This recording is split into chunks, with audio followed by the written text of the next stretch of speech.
কলেজের বন্ধুত্ব খুব জোর পরীক্ষার লাস্ট কোয়েশ্চেন পেপার অব্দি থাকে। অফিসের বন্ধুত্ব বিকেল 5টায় বাড়ি ফেরা অব্দি থাকে। কিন্তু ছোটবেলাকার বন্ধুত্ব শেষ নিঃশ্বাস অব্দি থাকে। যদি এই কথাগুলো তুই বুঝতে না পারিস, তাহলে ছোটবেলাকার তোর কোনো বন্ধু নেই, অথবা তোর বয়স বেড়ে গেছে কিন্তু তোর বুদ্ধিটা একদমই বাড়েনি। আমরা এনজয় করতে এসেছি, এনজয় কর। ওকে? বন্ধুত্ব এমন কিছু বন্ধু থাকা লাগবে, রাত 2টার সময় মইরা গেছেন, বাইরে বৃষ্টি হচ্ছে, আপনার খবর পাওয়ার পরে সে ওখান থেকে ছুটে চলে আসবে। আর বাকি বন্ধু যাদেরকে বন্ধু মনে করতেছেন, সে ভাবে মইরেই তো গেছে, এখন তো বৃষ্টি হচ্ছে, গিয়া কি হবে, কালকে সকালে যাব। এই গ্রুপ থেকে দূরে থাকতে হবে।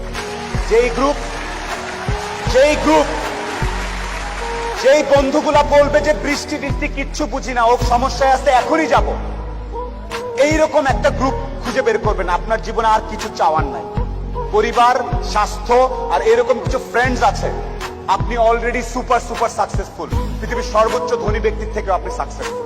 বন্ধুত্বটা বন্ধুত্ব হচ্ছে এমন একটা জিনিস যে তুমি তোমার স্বামীর সঙ্গে যেটা শেয়ার করতে পারো না, বাবা মার সঙ্গে বা ফ্যামিলির সঙ্গে শেয়ার করতে পারো না, সেটা তুমি তোমার বন্ধুর সঙ্গে পারো। বন্ধুত্ব হচ্ছে এরকম একটা জায়গা। আর বন্ধুত্বের তো কোনো আর বয়স নেই। বন্ধুদের কোনো বয়সে আর বন্ধুরা কখনো ছেড়ে যায় না। পৃথিবীর সবাই চলে যাবে। আমার মেয়ের বিয়ে হয়ে গেল কিছু, সে আমাকে ছেড়ে চলে গেছে।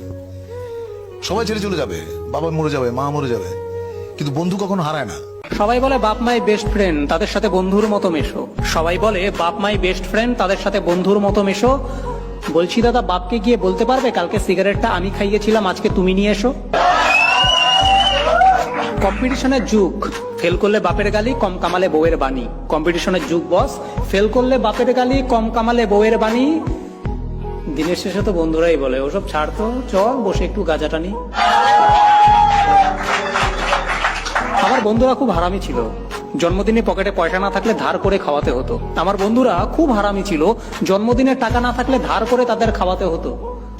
তবে আমায় কেউ গালি দেবে, কিছু বলার আগে তারাই তাকে কেলিয়ে বৃন্দাবন দেখিয়ে দিত।